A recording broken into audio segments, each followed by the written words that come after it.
Khartoum fishermen go about their morning ritual, a way of life that hasn't changed since the dawn of time.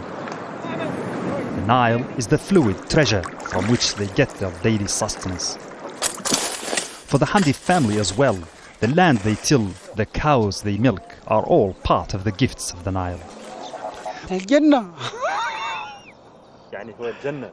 It's paradise.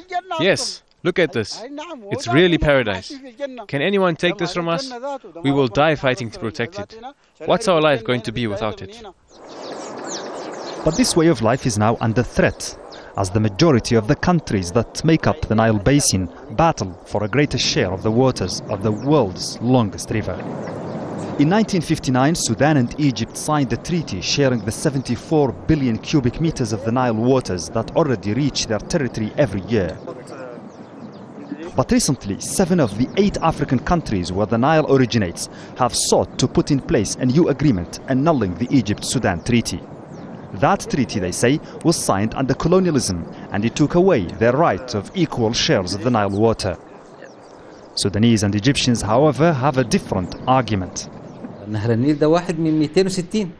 The Nile is only one of 260 rivers worldwide, and there's 140 multilateral treaties. They all say you cannot take away from any country the waters it's already using. And even before colonial treaties, didn't this river continue to flow into Sudan and Egypt since time immemorial, with the good and the bad in it, sometimes with destructive floods and sometimes with fertile soil and good life? Of course, other countries also have the right to use the water, but do they have the right to throw away this entire history? Sudan and Egypt are the only 2 desert nations watered by the Nile.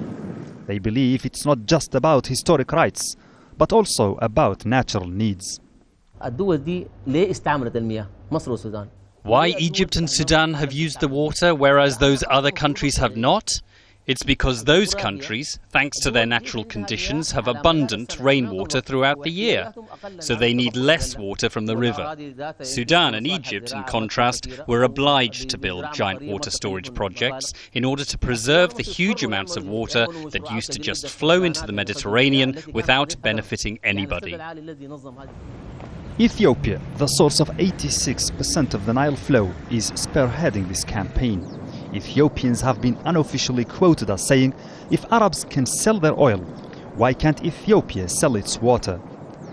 Egyptians consider the flow of the Nile a red line and say the standing treaty should not be revoked.